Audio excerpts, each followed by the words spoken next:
Margaret, what comment can I make on the untimely extinction of this glorious spirit? What can I say that will enable you to understand the depth of my sorrow? All that I should express would be inadequate and feeble. My tears flow. My mind is overshadowed by a cloud of disappointment. But I journey towards England, and I may there find consolation. I'm interrupted. What do these sounds portend? It is midnight. The breeze blows fairly, and the watch on deck scarcely stir. Again there is a sound as of a human voice, but hoarser. It comes from the cabin where the remains of Frankenstein still lie. I must arise and examine. Good night, my sister. Great God, what a scene has just taken place. I am yet dizzy with the remembrance of it. I hardly know whether I shall have the power to detail it, yet the tale which I have recorded would be incomplete without this final and wonderful catastrophe.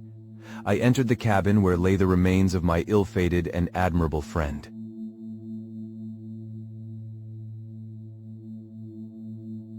Over him hung a form which I cannot find words to describe, gigantic in stature, yet uncouth and distorted in its proportions. As he hung over the coffin, his face was concealed by long locks of ragged hair. But one vast hand was extended, in color and apparent texture like that of a mummy. When he heard the sound of my approach, he ceased to utter exclamations of grief and horror, and sprung towards the window. Never did I behold a vision so horrible as his face, of such loathsome yet appalling hideousness. I shut my eyes involuntarily, and endeavored to recollect what were my duties with regard to this destroyer. I called on him to stay. He paused, looking on me with wonder, and again turning towards the lifeless form of his creator. He seemed to forget my presence, and every feature and gesture seemed instigated by the wildest rage of some uncontrollable passion. "That is also my victim," he exclaimed. "In his murder, my crimes are consummated. The miserable series of my being is wound to its close. O Frankenstein, generous and self-devoted being, what does it avail that I now ask thee to pardon me? I, who irretrievably destroyed thee by destroying all thou lovedest. Alas, he is cold, he cannot answer me."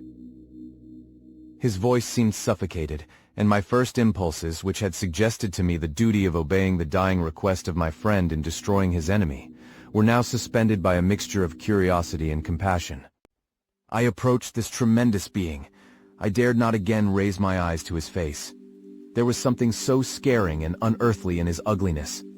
I attempted to speak, but the words died away on my lips. The monster continued to utter wild and incoherent self-reproaches. At length I gathered resolution to address him in a pause of the tempest of his passion. "Your repentance," I said, "is now superfluous.